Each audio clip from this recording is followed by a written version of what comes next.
Hey, welcome back to another episode of the Adventures in Advising podcast. My name is Ryan Shekel. I'm really excited about our guests on the show today. I know a lot of y'all know I'm old, but my second annual conference was all the way back in 2005 in Las Vegas. And certainly I have fond memories of the annual conference in Las Vegas in 2015. Looking forward to be back there this October. And we have a triumvirate of conference co-chairs with us today to talk about the annual conference and the work that they're doing along with the conference planning committee and the association to get ready for this big event.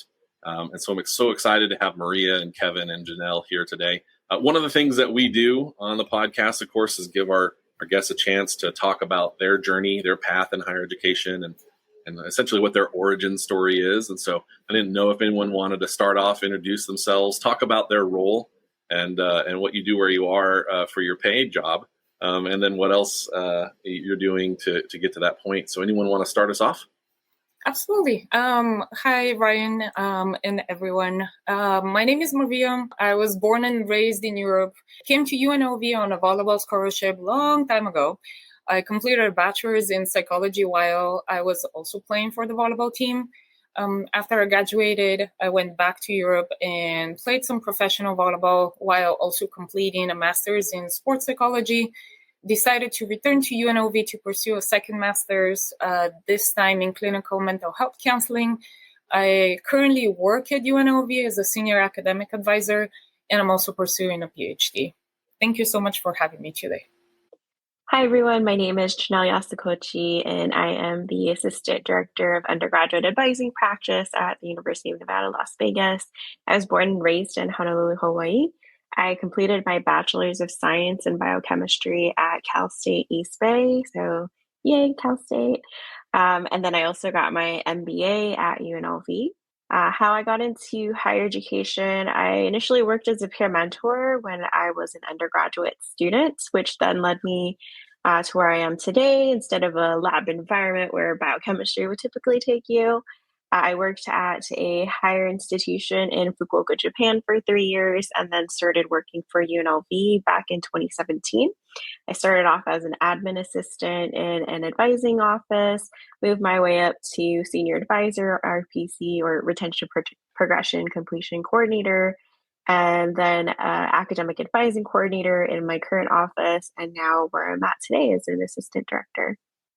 Hi, everyone. My name is Kevin McVay. I'm very excited to be here and to talk to you all about the NACADA conference. It's very interesting to talk about myself. I try to talk about other things, so this is actually a tough question for me. However, just to share with the crowd, I was originally born in the Philippines, and I moved to the Las Vegas area when I was around 5 or 6, so I was a toddler still. I had my entire K-12 education here in Las Vegas, and I decided to attend UNLV once I completed high school. So I was a pretty traditional first-time full-time freshman at UNLV. At that time, I really wasn't out of my shell yet. I was very reserved and shy, and UNLV really provided a lot of those opportunities for growth. I became involved in a bunch of things, and before you know it, I was already working as a higher ed professional without knowing it. I'm sure a lot of stories reign true for some of you all in that regard. Didn't know it was a career. I originally received my bachelor's degree in marketing, and I wanted to work in the advertising industry. I did do that for a bit, but found a lot more interest in coming back to UNLV and paying it forward with the students that I used to work with when I was a student. And thankfully, I had an opportunity to come back. I worked in student affairs for a little bit, specifically in programming and student success. Then I transferred into advising actually as I was pursuing my master's degree. I did have a classroom assignment where I had to look into a functional area that I wasn't as familiar with, and advising was that functional area. I had a few different interviews with folks just to get to know the field, and I fell in love with it. I actually, funny enough, did an internship at our Greenspun College of Urban Affairs, where Janelle was working at that time. And then from there, ended up receiving a full-time academic advising role in the College of Sciences. From there, I've worked my way up for the last 7 years to the Retention, Progression, and Completion Coordinator, and now as Assistant Director for the College of Science, specifically working on not just retention activities, but ways to engage students and ensure that they persist to graduation. Well, welcome everybody. It is it's always great to hear those perspectives, and I know there are people listening who are going to find commonalities and themes in everyone's story there. What can you tell us about the conference theme? How does it tie into the broader goals of academic advising, and how does it get people motivated for the upcoming event?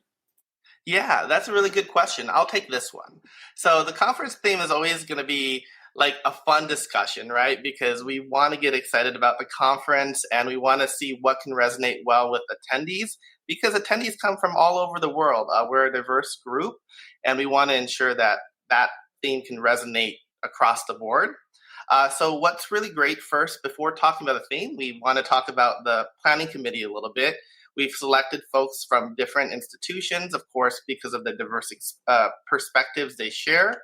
And then from there, in regards to the theme, we really try to just brainstorm and put ideas out there, really stream of conscious thought based on previous conferences, previous experiences, where people have worked and what they value when they attend NACADA.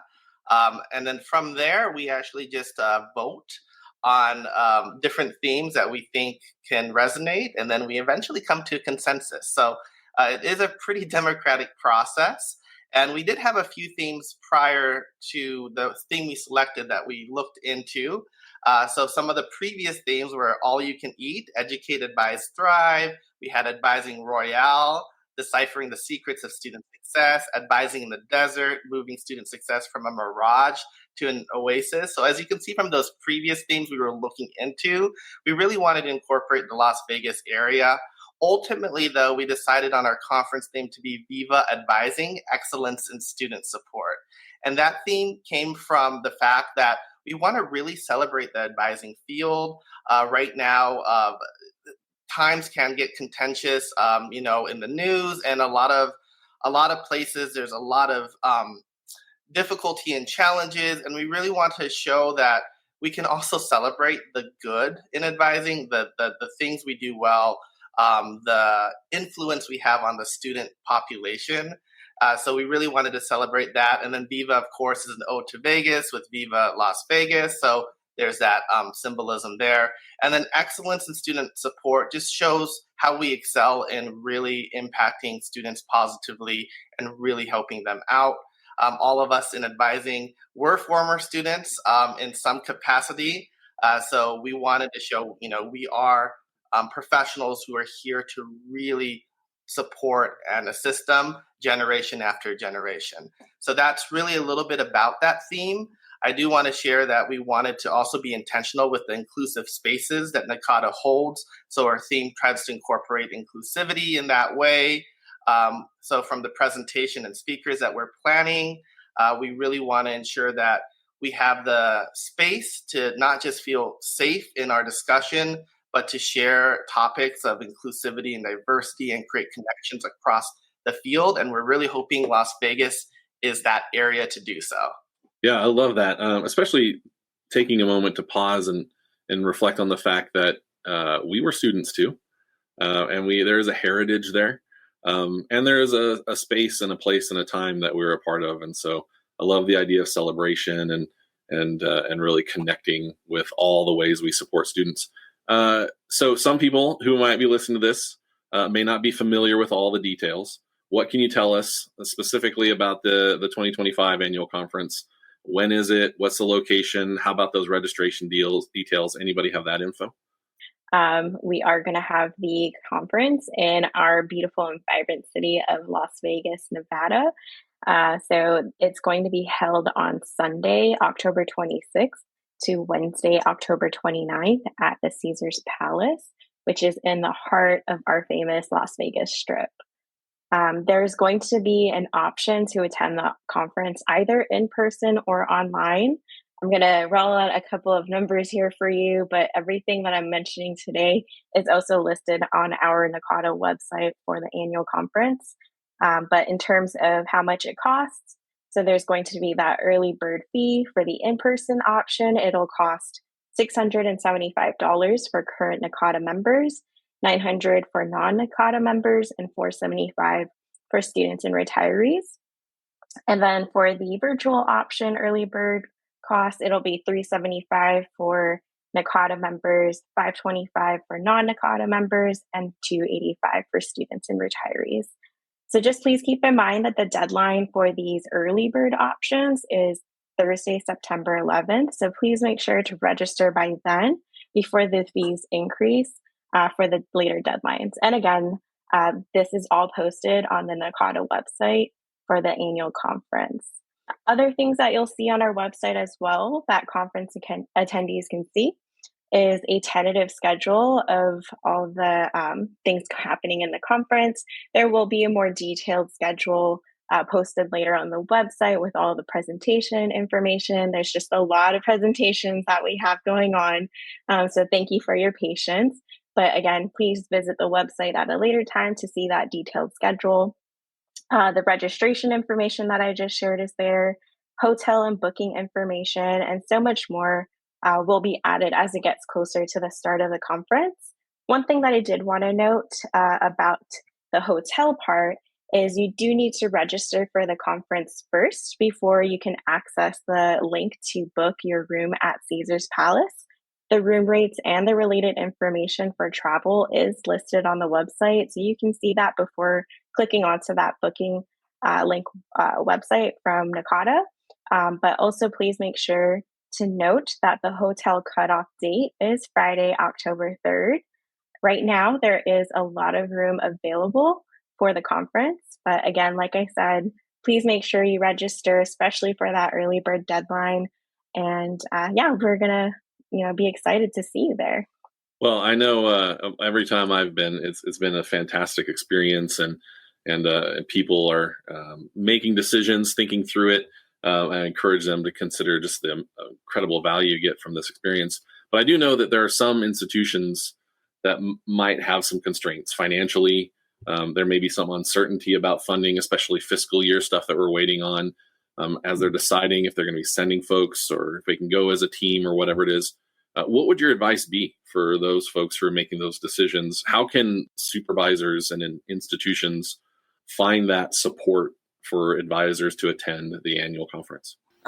Thank you for that question, Ryan. I can definitely answer that.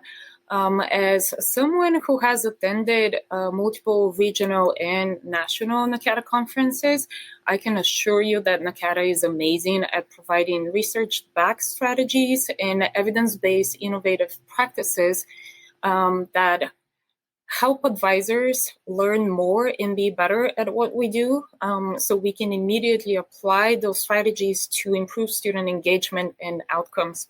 So basically, sending our advising team to NACADA is an investment in increasing retention rates and closing equity gaps, which are key institutional priorities.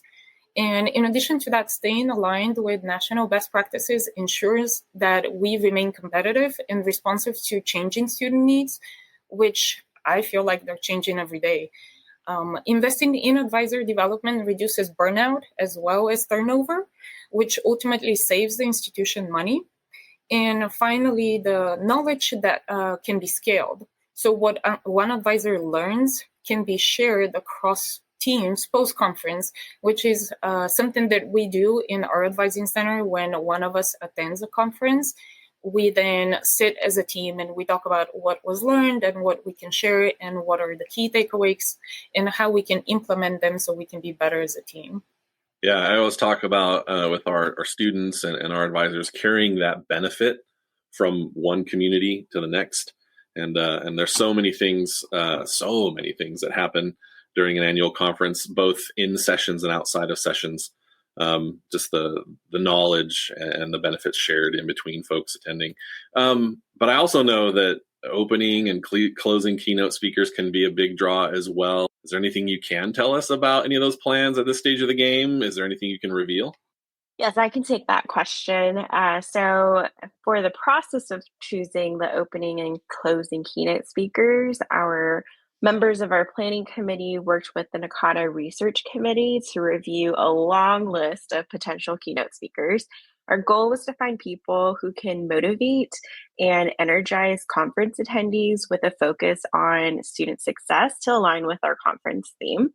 During the selection process, the candidates were evaluated based on a rubric with a selection committee who examined their presentation styles, research or content areas, and values aligned with NACADA and or their involvement in higher education. So, as you have probably seen in your emails earlier, we are excited to share that the opening keynote speaker will be Dr. Cecilia Santiago Gonzalez, the Associate Vice President of Student Success at California State Polytech University, Pomona. And the closing keynote speaker will be Dr. Daryl D.T. Henry, the Director of TRIO at Bristol Community College in Massachusetts. Both keynote speakers are pioneers in the academic advising community and have a great amount of experience in working with a diverse student population. We are looking forward to their words of wisdom and inspiration at the conference. I also know that there's usually other special events that are in the works and stuff. The conference planning committee is working through so many possibilities. Is there anything we can learn about other activities during the conference that we shouldn't miss? Yeah, absolutely. You got that right. Our fantastic planning committee is definitely coming up with great ideas to make the conference a unique experience for all of our attendees. So definitely get excited. It's going to be amazing. I know for sure that the welcome reception will be so much fun. In addition to the welcome reception, we are going to have different types of wellness activities. And something that I can say from personal experience is that all the sessions are going to be worth your time. I usually feel torn between going to one versus another, and it's so hard to make a decision. Something that I can say is that we're going to have a book drive, which is something new that we're going to implement this year. And the book drive is an opportunity to connect with other professionals who are book lovers. And we're going to be exchanging books, and then we're going to donate them to some local spaces. Awesome. Now I'm like, how many books can I put in my bags? We'll see. But yeah, I know there's going to be a lot, and I know that people, as they're imagining that visit and stuff, have so many choices. But I'm wondering what your advice is for attendees who are trying to balance that professional growth and the fun of the venue while they're in Las Vegas. Anything that you would recommend as they approach making those decisions? I'll start us off with this question. So, from my personal experience of balancing personal or professional growth and having fun at a conference, I actually think that networking is really fun, and it's a great way to, build your professional development, build your career. Something that Maria has said in the past to me is expanding your comfort zone. I love that compared to, going outside of your comfort zone, but the fact that you're expanding it, I think that's a great professional development thing that you can do for yourself. And going to a conference, especially annual, it's huge. You're going to meet a lot of people. And so when you meet new people, these are things that I do, but when you want to meet new people, ask them questions, learn about what their best practices are in their unit, in their institution, and ask about their experiences, whether it's as an advisor or just their experience in life in general, right? I love to have like the casual conversations with people just to kind of start it off. And then that just has led to professional development opportunities for me. So here I am as a conference coach here, started off with a casual conversation sometime in my past. So I definitely want to share that advice with our conference attendees and just everyone listening to this podcast in general. Network, expand your comfort zone, let your curiosity lead you to new directions and new opportunities. That's how you're going to be able to develop yourself. And then definitely find a mentor. I've always found that to be helpful as I've continued to learn how to, grow myself, whether it's in my personal life or my professional life. having a mentor, also aka a friend. Usually my mentors become my friends in life. They have always been that sounding board for me, and they've always encouraged me whenever I felt like I was in doubt. And then, of course, you can see me working with Kevin and Maria. We're an amazing team. And so, as you figure out your professional development and you meet these new people, you're going to have like our dream team here, but for yourself. Yeah, I just echo the same thing. So much of what I think about myself now in my professional role is built from the people that I met in these sorts of spaces. Certainly, my local professional community on my campus has really contributed. But when you can expand that comfort zone and include more people in your community, again, so much benefit carried forward. But each of these annual conferences is in a place, a very local sort of experience, and I'm kind of curious what's going on. Anything you can share with us from the sort of local excursion or opportunities that they should be on the lookout for? Is there anything that you recommend or that we should expect this conference in Las Vegas? That's a really good question. I'll take a little bit of this and feel free to chime in as needed. So Las Vegas, it's on the map, right? Folks know what Las Vegas is. Kind of the glitz and glam of the city. We have high energy, some folks say we don't sleep, we live in casinos, et cetera, et cetera. For those who haven't been to Las Vegas, yes, you'll see a lot of that. But we also want to connect folks to not just the glitz and glam, but to really the culture of Las Vegas, what makes the city beat, right? And it is more than that as well. So whether you enjoy the casino life and the nightlife and the clubs and the shows, feel free to partake. We are trying our best right now to look into some of those attractions to see what we can do for our NACADA members. So we hope to work with a lot of folks in that regard, and we're currently working on that. But for those who might prefer more of that more peaceful side of exploring a new city, we really hope to also connect folks to the culture. We have an amazing arts district. We have hiking opportunities and recreation, right? We have national parks close by, state parks close by. We have Lake Mead, Red Rock, Valley of Fire, Death Valley, so many amazing nature opportunities. So if that's more your thing, we have it here too. And then also in the conference itself, we hope to really have some more of those quiet spaces for reflection as well. So we want to definitely cater to all demographics, not just those who get their energy externally, but also those who get their energy internally as well. What's really unique about Vegas for those who have been here before is there's always something new to experience. I've been in Las Vegas for most of my life, and every year there's just something new.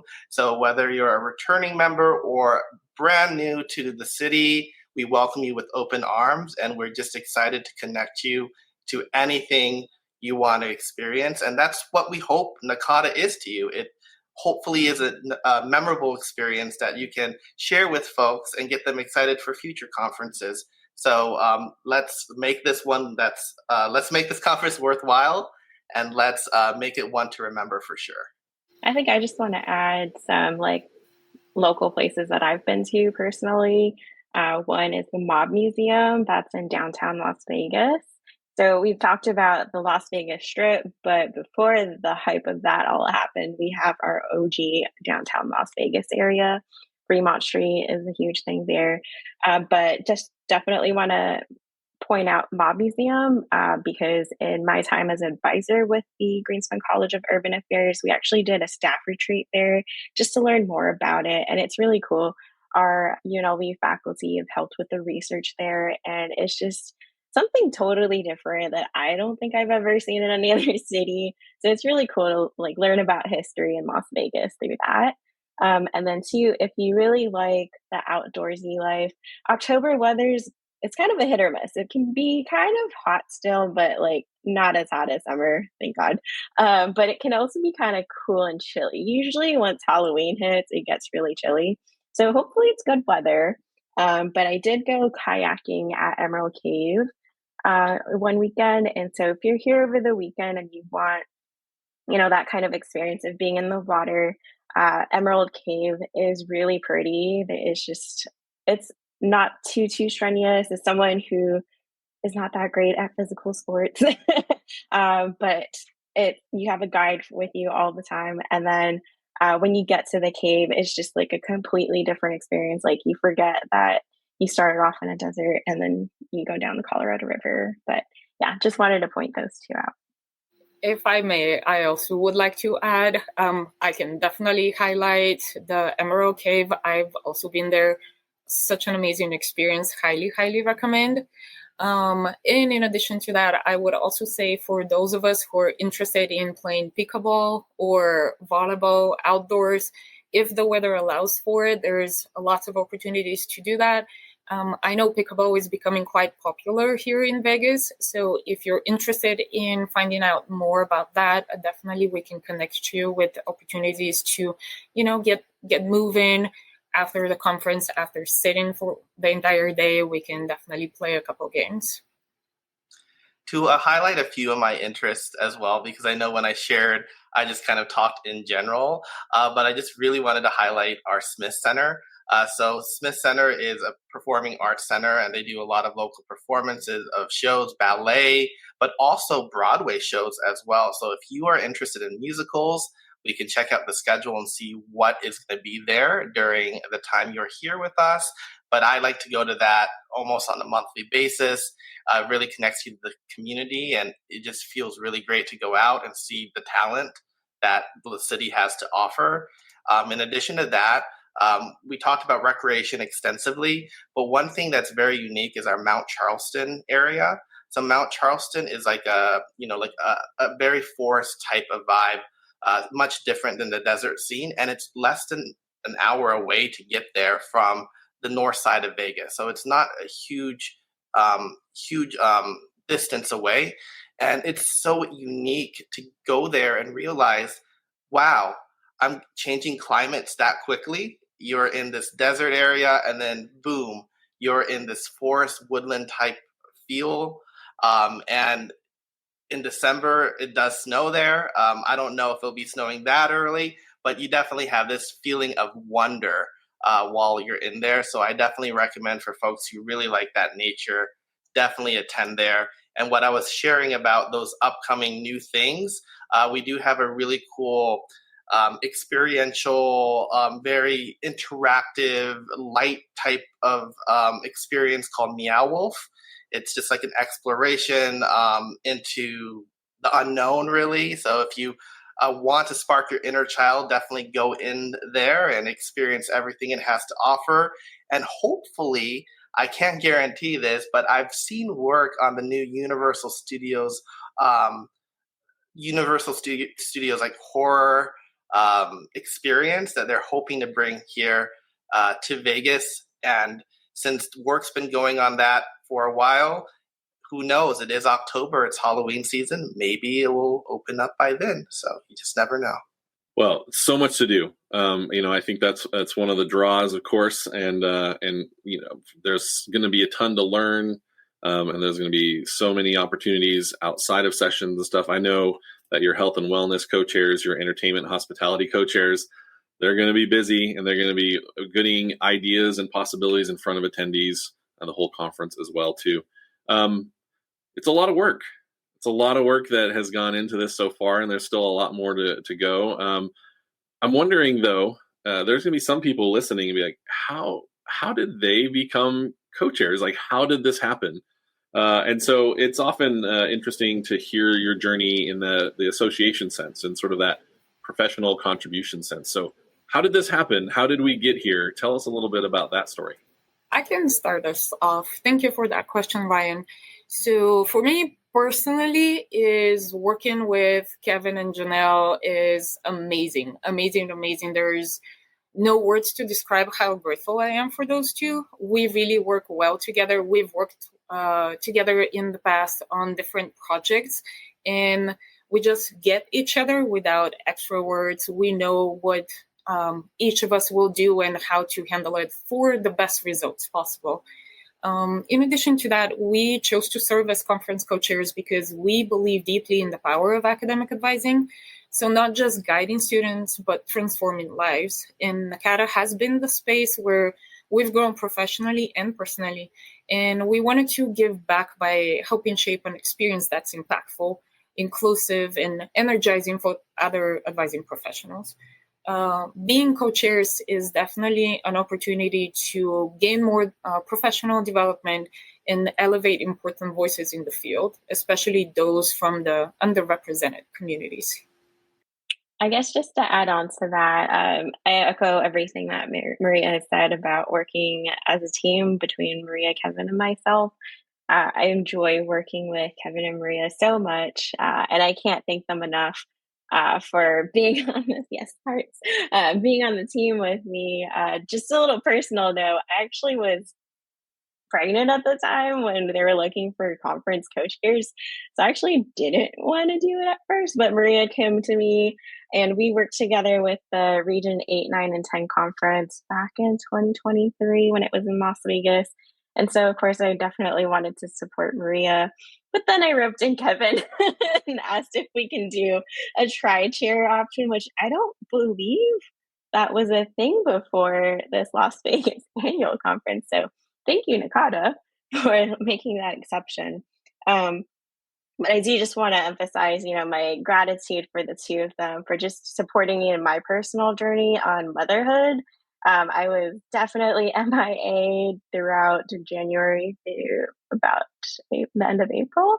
But, I tried to help out as much as I could in between the time of, giving birth to my son and planning the conference. But, these two have been such an amazing support team. They're more than just colleagues to me. They're my friends and family. And I think that's just been an amazing experience of being a conference co-chair, just professionally development, as well as, continuing my network of friends and families and colleagues just through Maria and Kevin to start with, NACADA executive members, as well as our planning committee. I'm actually super excited that I did say yes to Maria, even though it was kind of a little hesitant at the time when she first asked me, but I'm so happy that I decided to join her and Kevin on this journey. And I do definitely encourage others to join this journey, even if it's just starting by volunteering at the conference. That's actually how I started, besides being an attendee, but just looking for ways to volunteer at the conference, just to start with, connecting with people. I first connected with Matt Markin, actually, through one of our colleagues at UNLV. And then I started working with Maria more. And yeah, here we are today. So yeah, that's just kind of my take on how to get more involved and how I got in. I really love what Maria and Janelle shared, and I agree wholeheartedly with everything. When I hear what they're sharing, I think about my first NACADA experience back in 2017 as a brand new advisor. I was actually still a grad student at the time, and I graduated a few months later. However, volunteering really was that first inroad for me to NACADA. As Maria shared, expanding your comfort zone was a very pivotal moment for me. So me getting to greet and give conference badges was my first experience at NACADA. But wow, what an amazing experience, actually, because I was able to really get to know folks at a rapid pace. And eventually those folks who were my acquaintances became my friends, became my family, as Janelle shared. And it really is a team-oriented type of environment. When I think of NACADA, I don't just think about professional development. I think of family. And the folks that I know and meet and regularly interact with at NACADA have become my family. And that's really what it's about. So hopefully for those first-time members, you will find your family, and welcome to the veteran NACADA members to come back and have that family reunion with the people you love the most. Outside of your actual family, I should say. Yeah, of course. And I mean, my first annual conference, as I said, was in 2003 in Dallas. And it took me a solid 10 years to really learn how to conference. Different pace. I didn't attend every year. I was here or there and stuff. And then I realized, just like anything else in life, it's directly proportional to what you put into it is what you get out of it. And some people are going to want to contribute to the profession and to the association in ways that might be a little bit more forward facing, let's say presenting, publishing in leadership roles or something like that. But I even as an attendee, as a presenter, and even elected positions in NACADA, I really, really appreciate the work that the conference planning committee, the co-chairs, the volunteers do to ensure these amazing events happen the way they do. I know the executive office is a big part of getting these events completed and being consistent in the quality of experience. But if folks didn't step up to take the time to do the work, to come to podcasts to tell people more about it or whatever, then our association and our profession might be in a different place. And so it's always going to come down to who's willing to make that effort. And some folks may feel like those forward-facing options aren't their best fit. And so if you're looking for a way to make a connection, to make a contribution, to really be a part of the development of our profession and its place in higher education, I would imagine that your volunteer co-chairs are still available if anyone is interested in that. So I would encourage folks to reach out and reach out to our co-chairs here. Do you all, as we wrap up here, have a favorite thing about annual conferences? Just from your past experience or something that you're particularly looking forward to as co-chairs this year? Is it a session type or an activity or something that happens that's just like your favorite thing about annual conferences? I can start. I would say my ultimate favorite thing is networking with people, meeting various folks from everywhere. At the regional conference this year in Alaska, I actually talked to someone from Canada, which I didn't expect. We were just sitting at the table and we started chatting, and I learned so much from him.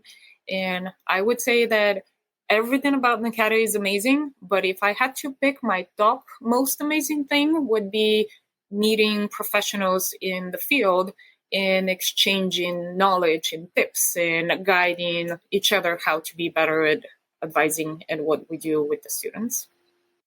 For me, I'm going to actually answer it in a two-part way. As an attendee, I would say my most favorite thing is to go to all of the sessions that I'm typically interested in. As a former RPC coordinator, I would definitely love to learn more about how other institutions work on the retention and the persistence of our students, and looking at the different barriers and challenges that our students face, and what are some innovative ways that other colleagues have addressed that and navigated the lack of or support of resources. That's always a thing in higher education. And so, having that opportunity to connect with different professionals. I have done that in the past where I've gone to a presentation, talked to people within the session, whether it was something that was prompted by the presenters or just, talking to someone casually, or even connected with the presenters afterwards to get more information. And I've always been very grateful for the willingness from NACADA members to just share every idea that they've had. So that's definitely a plus in working in higher education. But as a person on the conference planning committee, especially as a co-chair, it is a little harder for us to go to the sessions just because we're just running around making sure everything is happening the way that it's supposed to happen and just supporting the conference itself. So it is a little harder to do what I just said as a conference attendee, but as a co-chair, pretty similar to what Maria had said about the networking piece, I actually really enjoy just reconnecting with people that I've met in prior conferences. As I mentioned earlier before, Maria and I served as conference co-chairs for a region conference, and so we had served as a steering committee member within Region 9, and so just meeting all the people that we met on the Region 9 steering committee at the time and coming back at it on annual conference or even at a regional conference. It's just so fun to connect with people again in person. It's so different versus, communicating via email or joining virtual meetings. It's just a whole different thing. And I've actually been able to, work with one of our former colleagues in the steering committee on presentations and whatnot. And even just in our personal lives, we've just become really good friends. So I think that has been really great, just reconnecting with people. And then again, meeting new people, making those new connections, whether it's personal or professional. We have such a strong community in academic advising, and people are just great. Janelle reminded me of my fond memories volunteering in the past at previous NACADA conferences, both annual and regional, on the planning committees. And similar to what Janelle and Maria both said, just being able to share that camaraderie of experience together physically is amazing. I remember helping stuff goodie bags for folks. We were up until midnight just chatting away a few days before the conference, and wow, what a fun time. It sounds pretty mundane when you think about the process, but the people you're with is really what makes it worth it. And that's the beauty and value of NACADA, whether you're meeting new people or reconnecting. That's really important to me. And one of my favorite experiences, even as an attendee, it's not just going to the sessions, but debriefing the sessions with people that you've met or that are going to the same sessions as you. It really does feel like that classroom-based interactive environment, and I love that personally. I love to share, oh my goodness, I can't believe what I learned here. I know a lot of us take notes during the conference, and sharing those notes together and nerding out on some of the student development theories we learn, or a new research-based practice that can be pivotal in your own advising work is fantastic. So those mini lunch socials that you have that are unexpected, that you're like, hey, I didn't have this plan today, but let's just sit for an hour, grab a sandwich, and talk about this really cool thing we just learned at this pre-conference workshop. Those are the really fun parts. And there's so much more too, but I just really enjoy the unexpected. And NACADA has a lot of fun, unexpected moments that I'm sure, and hopefully in Vegas, everyone gets to experience. So I really look forward to working with our planning committee in person. They're a phenomenal group of people. A lot of them are very amazing, well-seasoned advisors and professionals and leaders in their local communities. And we have a lot to learn from each other. So as much as I'm in this role with Maria and Janelle, I want to stay humble and realize, look, our planning committee are also experts in their areas. We trust them. We are excited to work with them. And I'm hoping for many more of those memories moving forward as we get closer to that conference. And one last thing I want to share to attendees, especially first-time attendees, is you don't have to start big. You can always start small, break it down. We share it with our students. You might have this ultimate goal, but breaking it down makes it more feasible. That's what I had to learn as I was going and attending these conferences. I want to do everything, and I'm sure some folks can relate to that a lot. But sometimes just taking a step back and exploring things on a one-to-one basis can really help you, one, determine your interest, but two, make it so it doesn't feel overwhelming. And everyone's capable of, achieving those goals, but starting small sometimes helps. And no matter how involved you want to get in NACADA, there is something for you to experience, and we really hope you pursue those opportunities as they become available. Yeah, absolutely. One of my favorite things are those small little moments where you just kind of like capture the energy.